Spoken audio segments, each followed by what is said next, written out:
जय हिंद साथियों, स्वागत है आप सभी का एक बार फिर मेरे YouTube चैनल में, जिसका नाम है GS and GK by Deepak sir. तो जैसा कि हम आज भारतीय राष्ट्रीय कांग्रेस के पार्ट 2 दूसरे भाग का अध्ययन करेंगे और इसमें से जुड़ी कुछ महत्वपूर्ण बातें हैं।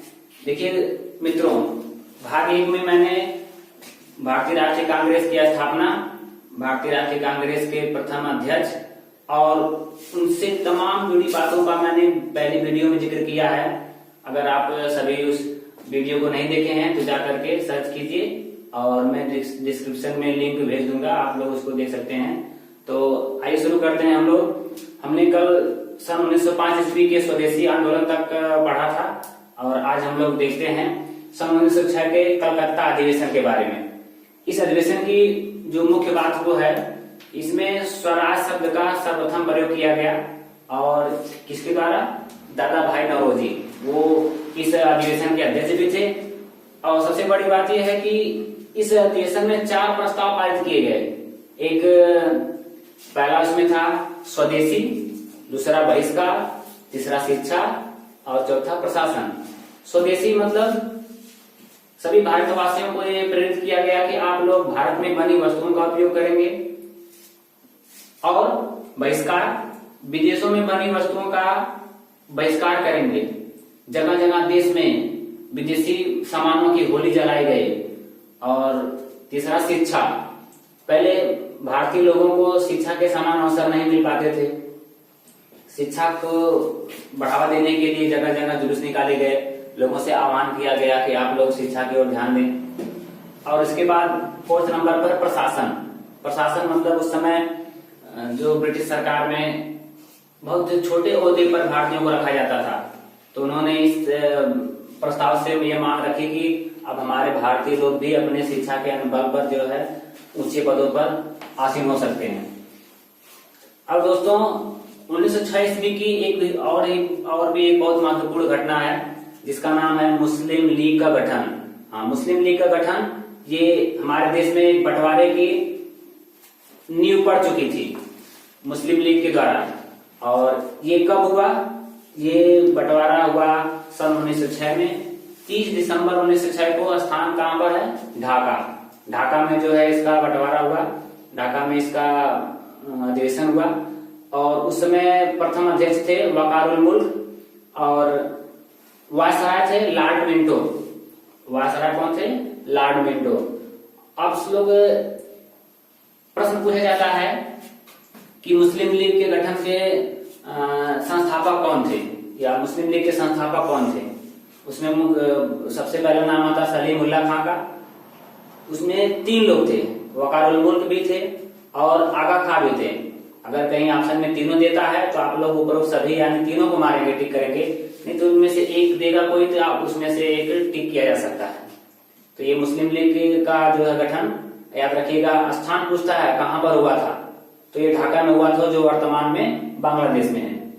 अब आगे आते हैं 1907 ईस्वी का सूरत अधिवेशन। देखिए, इस अधिवेशन की सबसे बड़ी घटना यह थी कि इस अधिवेशन में कांग्रेस में दरार पड़ गई। नवयुवक और बुजुर्ग सदस्यों में विचारों में मतभेद हो गया, इसलिए कांग्रेस का विभाजन हो गया 2 गुटों में। नरम दल, जिसमें सामान्यतः बुजुर्ग व्यक्ति थे, गरम दल, जिसमें युवा थे। बुजुर्ग व्यक्तियों में दादा भाई नौरोजी, गोपाल कृष्ण गोखले और बहुत सारे ऐसे लोग थे जो अनुभवी लोग थे। और गरम दल में युवा वर्ग के लोग थे, लाला लाजपत राय, बिपिन चंद्र पाल, बाल गंगाधर तिलक, जिसमें बाल गंगाधर तिलक बहुत महान नाम है, समझ लीजिए। और उसी समय अध्यक्ष पद के लिए, यानी 1907 में इस अधिवेशन की अध्यक्षता कौन करेगा, इसके लिए वोट कराया गया। रास बिहारी बोस नरम दल से थे और लाला लाजपत राय गरम दल के थे। लेकिन 1885 ईस्वी से कांग्रेस पर बड़े बुजुर्गों का साया रहा, हाथ रहा, इसलिए गरम दल वाले उस पर हावी नहीं हो सके और रास बिहारी घोष विजयी हुए और वही अध्यक्ष बने, जबकि लाला लाजपत राय के पराजय मिली। तो अब आगे हम लोग सभी अधिवेशनों के बारे में चर्चा नहीं कर सकते हैं, जो मुख्य अधिवेशन है उनके बारे में पढ़ेंगे। जैसे आगे हम लोग पढ़ेंगे एक बहुत ही महत्वपूर्ण घटना हुई इतिहास में सन 1911 में।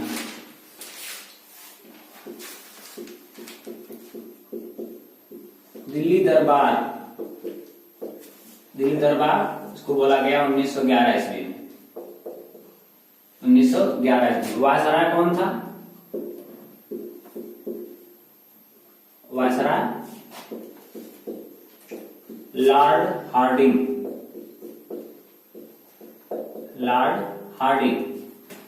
ये किस लिए हुआ? भारत यात्रा पर थे। भारत यात्रा पर जॉर्ज पंचम व मैरी। इसमें तीन घोषणाएं हुई।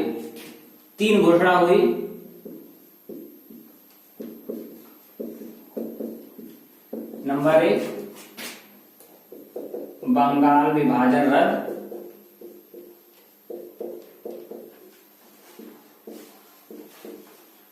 नंबर 2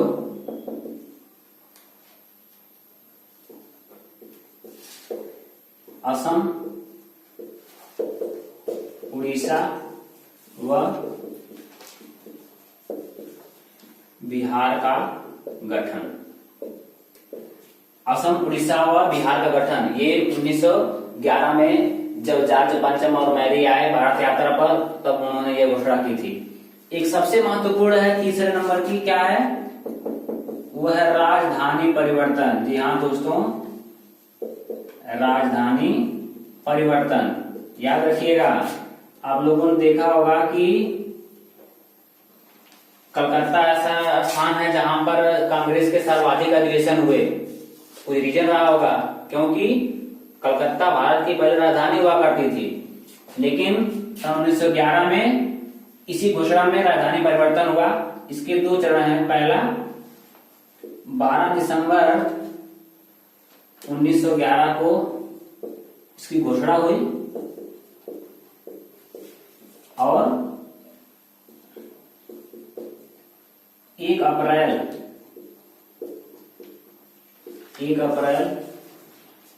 1912 को लागू। ठीक है, यानी 3 घोषणा में बहुत इंपॉर्टेंट है। बंगाल विभाजन रद्द, फिर असम, उड़ीसा, बिहार का गठन, राजधानी परिवर्तन, यानी कलकत्ता से राजधानी लाई गई दिल्ली। नई राजधानी क्या हुई?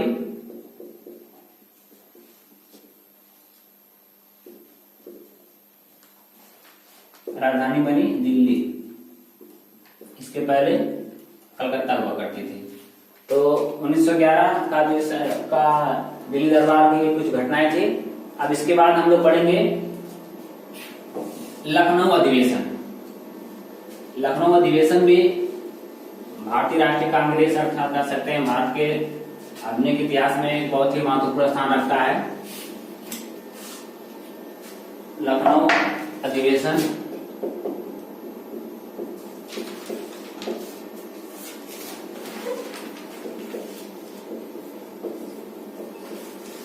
लखनऊ अधिवेशन 1916 ईस्वी। इसके वायसराय समय कौन था?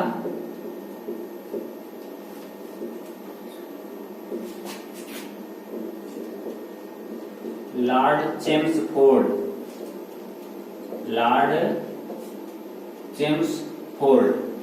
और अध्यक्ष कौन थे इसके? अंबिका चरण मजूमदार। अध्यक्ष कौन थे? अंबिका चरण मजूमदार। देखिए, इस अधिवेशन की क्या प्रमुखता है, ये क्या विशेषता है? इस अधिवेशन में कांग्रेस के जो नरम और गरम दल थे उनका पुनर्मिलन हुआ। इसकी विशेष बात क्या है? कांग्रेस के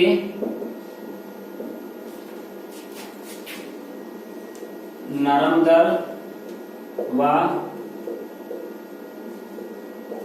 गरम दल का पुनर्मिलन, ये पहली घटना। दूसरा बहुत इंपॉर्टेंट वो भी है, कांग्रेस का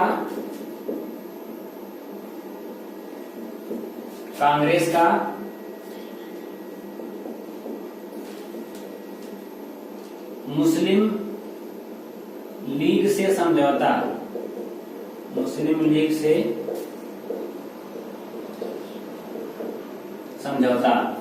दो घटनाएं हैं, कांग्रेस का के नरम दल व गरम दल का पुनर्मिलन हुआ और कांग्रेस का मुस्लिम लीग से समझौता हुआ। और ये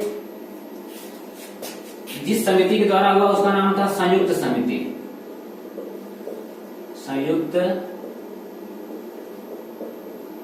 समिति।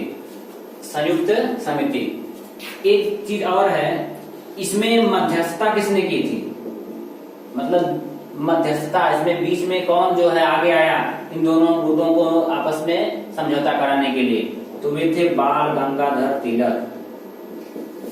बाल गंगाधर तिलक से याद रखिएगा, प्रथम बार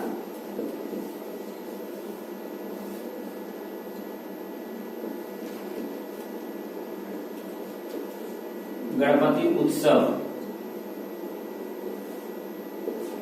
का आयोजन 1893 में, और इन्हीं के द्वारा प्रथम बार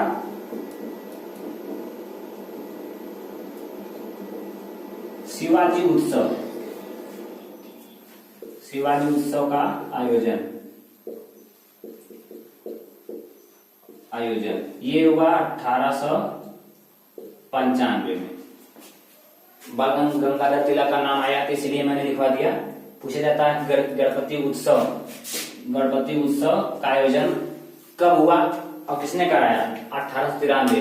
देखिए 1893 का वर्ष इतिहास में बहुत ही प्रमुख स्थान रखता है। अब 1893 की बात आई है तो इससे हम कुछ जानकारी हासिल करेंगे और मुझे विश्वास है कि ये जो है आप लोगों के लिए बहुत महत्वपूर्ण सिद्ध होगी। 1893 में पहला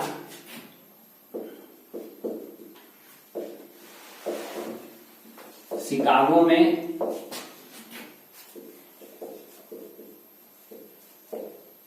स्वामी विवेकानंद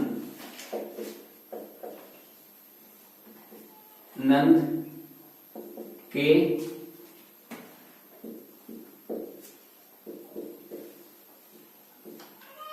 अभूतपूर्व भाषण, याद करो वो शेर जो दुनिया में दहाड़ा था उस समय 1893 में शिकागो में हिंदू धर्म को बढ़ावा दिया था। शिकागो में जाकर अपने भाषण से पूरा जो है हॉल स्टेडियम पूरा तालियों का गड़ाहट से भर गया था। सिर्फ 2 मिनट का भाषण देने का मौका मिला था इनको। तो स्वामी विवेकानंद जी 2 मिनट की वजह से इतिहास में अमर हो गए। ये तो पहली घटना हुई। दूसरी घटना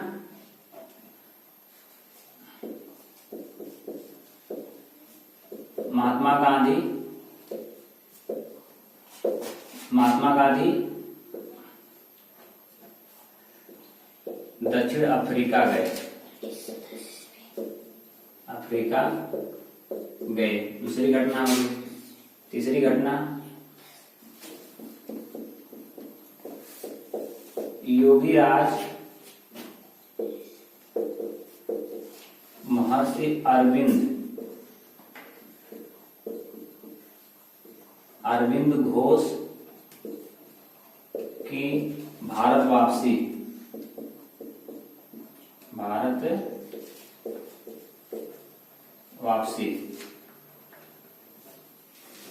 तो स्वामी विवेकानंद जी का भाषण, महात्मा गांधी दक्षिण अफ्रीका गए, योगीराज महर्षि अरविंद घोष की भारत वापसी, और वही जो एक हमने भी पहले बताया है, सर्वप्रथम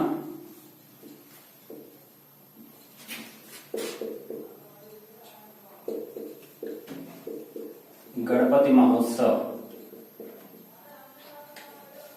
का आयोजन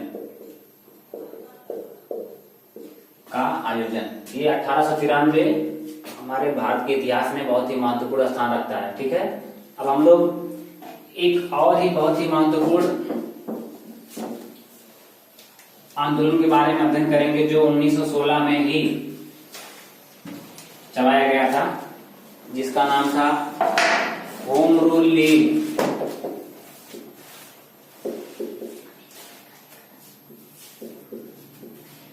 होम रूल लीग ये कब था? 1916 ईस्वी में।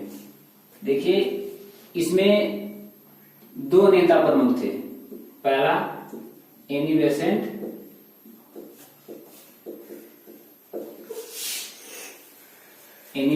दूसरा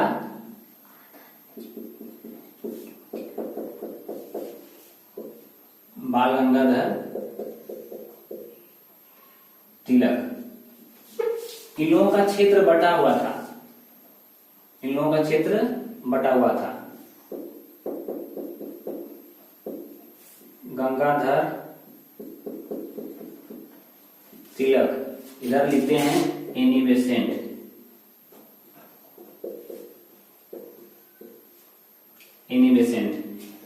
इनके आंदोलन का मुख्यालय कहाँ था? इनके आंदोलन का मुख्यालय था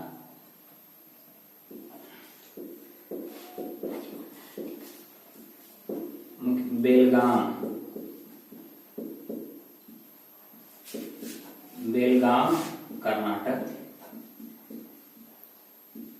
और अध्यक्ष कौन थे?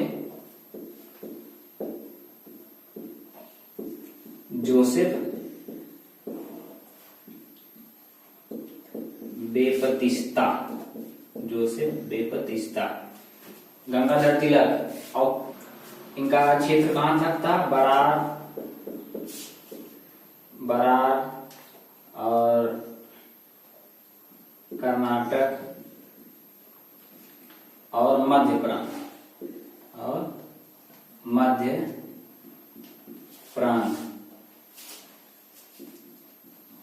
मुंबई नहीं था, उसमें बंबई था, उसका नाम बंबई नहीं था।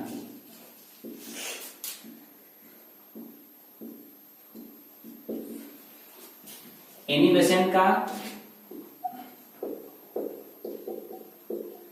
मुख्यालय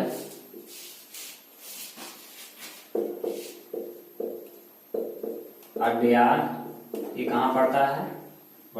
तत्कालीन मद्रास में था। अध्यक्ष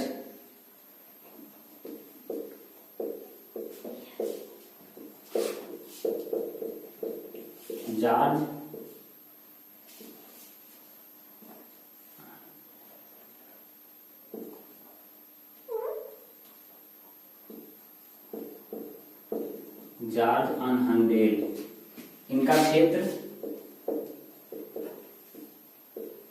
संपूर्ण भारत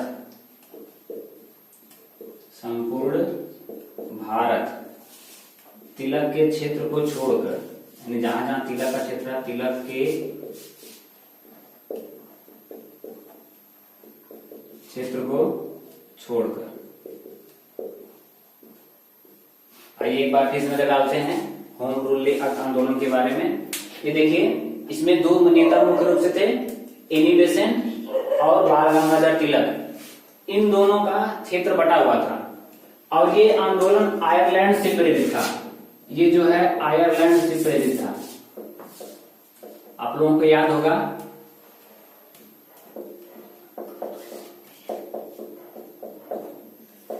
आयरलैंड से ही आई थी एनी बेसेंट महोदया।